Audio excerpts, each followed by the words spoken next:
This is the TLR Master Cylinder and the lines, which are the piggyback style that goes over the top of the mudguard. I've kept brake calipers as is, untouched, same pads and same disc. So I haven't changed the pads, left them alone. They've only got a little bit left in them. They've got to be changed soon, like very soon. A little bit more wear on the inside than the outside, but they're not tapered or anything. So, but they're done. I don't want to change them yet. All I want to do is see what it's going to be like with a 19mm. Now this is the interesting thing I find. Suzuki, in their wisdom, they used a 5/8 bore for the Master Cylinder for the TLR. And these were like on the early GSXRs as well. Now here's a Gen1 Hayabusa. They have the 5/8 bore as well. It's actually cast onto the Master Cylinder as well, 5/8 bore. Now what's 5/8? That is in for us. So 5/8 bore rounds up to be 16mm bore, and we've changed it to a 19mm. So for metric, it went from 16 to 19, or 5/8 to 3/4. So, and all these 6-pot calipers that I can never pronounce the name of that, TOKICO, they're on the Kawasaki, early model Kawasaki 600s, 900s, things like that, the 1100, the GPZs, all those type of things. And then for Suzuki, the early GSXRs, the Gen1 Hayabusa, the TLR. So that both Kawasaki and Suzuki ran these a lot. So I'm going to give them one last chance. So what I've done is I've removed the screen to get it out of the way. I've removed the stock Master Cylinder assembly, and I've fitted from my K6 the recalled Master Cylinder that was supplied by Suzuki. Now it's just, I know they're not the greatest, but it's a 19 Radial Master Cylinder.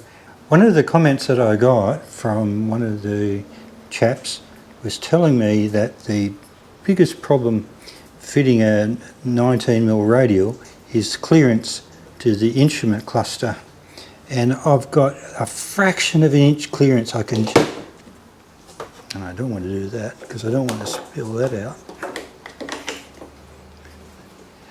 When I pull the handlebars over, it is just clearing it by a thousandth of an inch, it seems. It is so thin, but it's not touching it. I can actually hear it hit the stop on the steering head. So it's going to clear just at the moment. But to complicate things is that someone has ground off the locating pegs on the clip-on to the top triple clamp. It's been shaved off.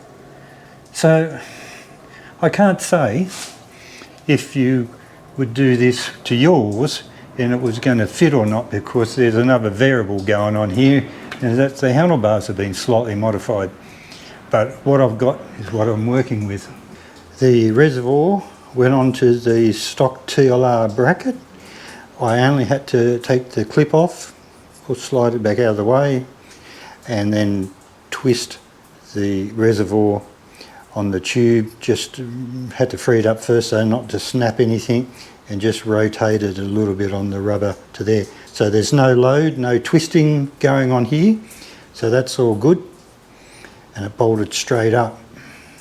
So didn't have to change the line, because you know when you start fiddling around with these things, you've got to get the right compatible tubing, and sometimes they're moulded to the shape. So this goes straight on with just a slight tweak. So that's good. I've got a fraction of a thou clearance down there on the lever. Wiring down in there is the same connector, 2-wire pin for the brake light switch, so that's going to work. braided lines. I'm running the race setup, which means a double banjo at the top, and two separate lines running down to each caliper, not bridging over the top here. I haven't removed them yet, but there you got the one line coming down, and then the other one piggybacks there and goes over to service the left-hand caliper. Well, that's all getting ditched, and I've got the braided lines. These are HEL or HEL, and they will fit just nice going around the front of the fork legs. So these are these are GSX1300R K6 length lines, but they will go in there like that.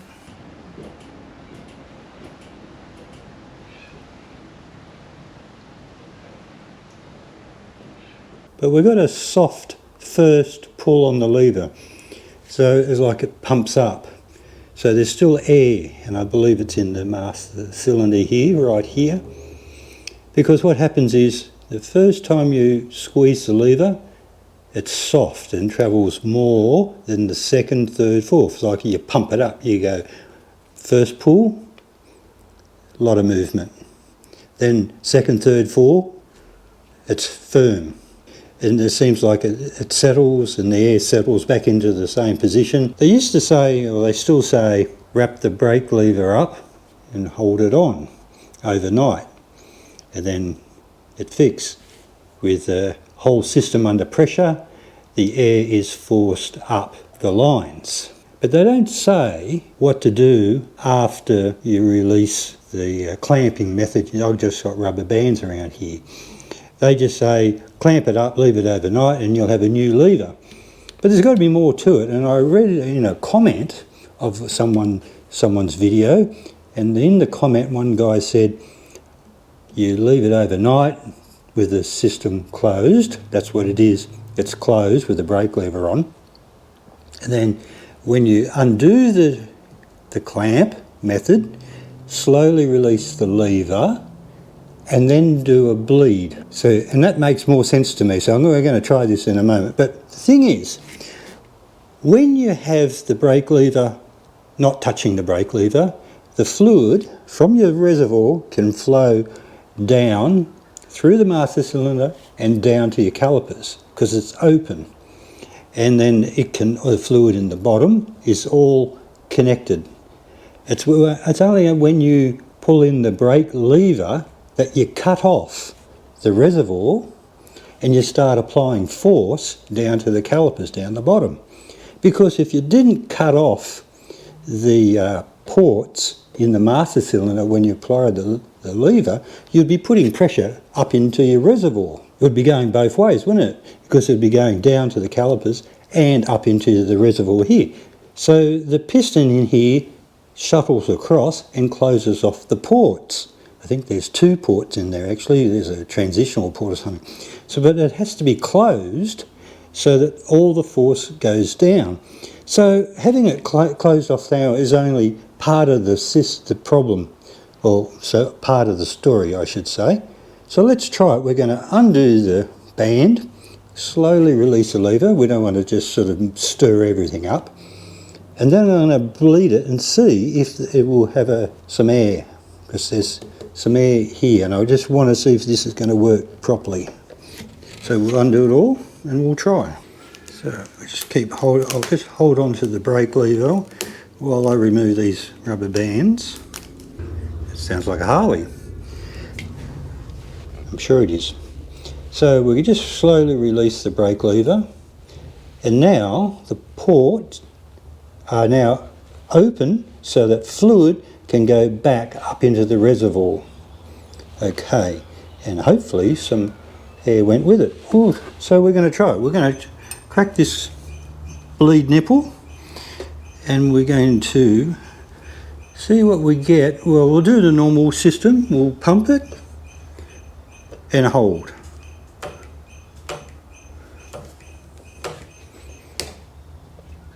Push in and nip it up. Nipped up, release. Did I get a little bit of air? I can't see any air except for the very first moment we got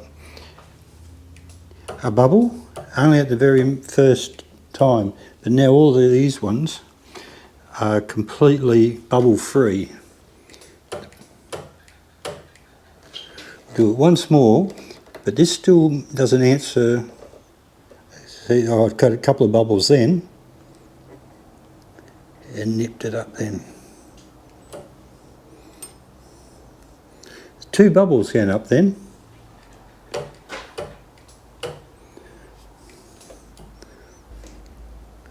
couple more bubbles as well then, a couple more. I'd say three bubbles in, then slowly release. And the bubbles are flowing up there.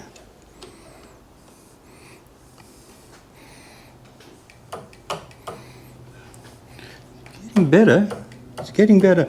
It's really funny, or annoyingly funny, that this Nissin 19 is from Suzuki, and it is always given me trouble to bleed on my GSX-R K6, and on the Kawasaki it's got the same Nissin 19mm, and that's been on and off with different handlebars, and every time I've bled that one, it's bled straight away, the first go, and it is just fantastic. And this one has always been a mongrel, but I'm getting it better now. I think this is getting. So the trouble is, when you just pump, it feels great. You go, oh yeah, this is really nice lever. But then you give it a half an hour and you come back, and then it moves a lot for that first pull. But we'll go and have a coffee and then come back to it. Just do it once more. With this, these little movements are also good to try instead. So we just give it like that, then hold, and there more bubbles came out then. And they're decent bubbles too. Now nip it back up and slowly release. It doesn't have those little fine stream bubbles. These are proper 1 or 2 bubbles. A proper bubble. I also saw a video on a guy with off-road mountain bikes, I think it was really, and they would have the same hydraulic brakes system, and they were actually just flicking the levers quickly just to get that, see if any air bubbles would come out of the port at the reservoir here. You've seen it a couple of times in those videos, but I'm getting no bubbles at the reservoir at all. I've taken the cap off. Cap's down on the table there. There's no bubbles, nothing at the reservoir. Holding it, release. 1 bubble, 2, 3. It's all coming out, isn't it? More bubbles, look at that, more bubbles.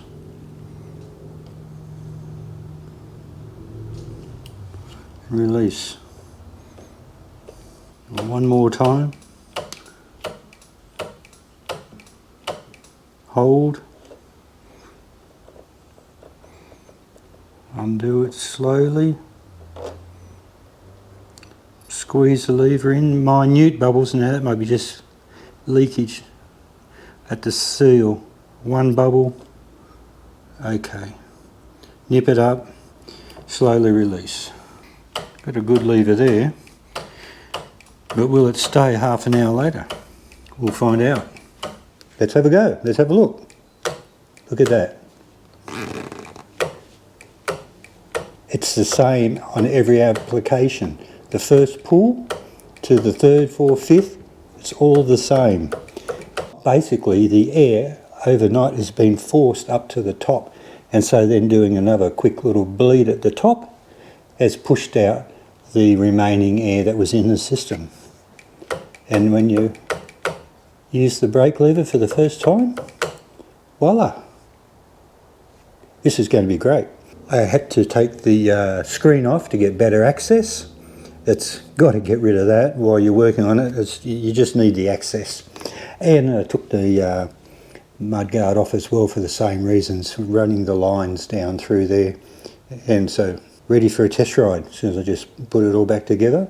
And just one little thing I just made up a bottle of dishwashing liquid detergent for the cleaning of the brake calipers, and if I spilled anything I was quickly able to wipe the spill with the detergent. Now I'm going to take the bike outside now and give it a wash with the same thing, wash it all down, make sure everything is dry, there's no brake fluid down in any little crevices or anything like that. But it's definitely worth being prepared if you spill something, like I just did. Looking good, looking good. Front brakes are working great. And start experimenting with new pads, and we'll see how we go.